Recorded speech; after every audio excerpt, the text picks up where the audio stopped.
It's that time of the year again where we have the snow falling outside. It's cold. We're cuddled up on the couch and we're watching our favorite Christmas movies.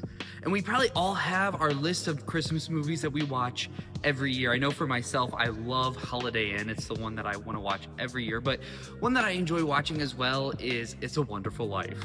And I'm sure many of you have experienced or watched that movie as well with George Bailey and Clarence at Bedford Falls. So we have the story of George Bailey who wants to be somebody. He wants to get out of Bedford Falls and make a name for himself in any way possible. And through all these different occurrences, every time he's about to leave, whether it's to join the military, to go traveling, to start a business somewhere else, something happens at home. Whether with family, with friends, with the company that he's running, his family business of the building and loans, where he is stuck in Bedford Falls and he feels like he's a nobody because he wants to be somebody. He wants to leave and make a name. All of a sudden it comes to a head. He gets married, has a family, and one day everything just falls down around him. And he's out in a snowstorm and he yells out into the snow, into the storm, saying, "I wish it would be better for everybody. I wish I'd never been born." I think sometimes you and I can feel like George Bailey, where we want to make a name for ourselves. We want to do these amazing things, and when it falls short from what we expect, we feel like, was it worth it? Is any of this worth it?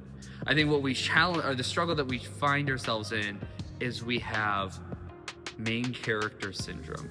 That we want to see ourselves as a main character, as a protagonist in the story. And as doing that, all of a sudden, the stresses of life weigh us down, one thing after another, because all of a sudden, it's not just the stress of work, but now I have to be the protagonist. I have to figure it all out and control it. It isn't just the stresses of home and of life and of relationships, but I have to control everything. It's not just the stresses of raising kids or whatever it is, because I am the main character. I have to do this. I have to control this.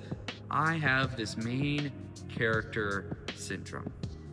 And when we do that, we leave no room for Jesus. We leave no room for what Christ wants to do.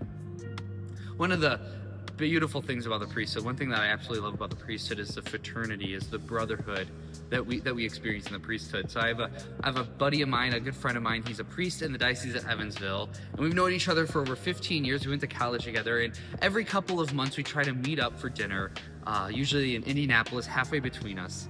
Well, just the other day we set it up and we drove together. We were going to go to meet up in Indianapolis, and a retired priest from the Diocese of Evansville retired up near me, and we invited him to join us. So we met up here, and then I drove this priest who's 40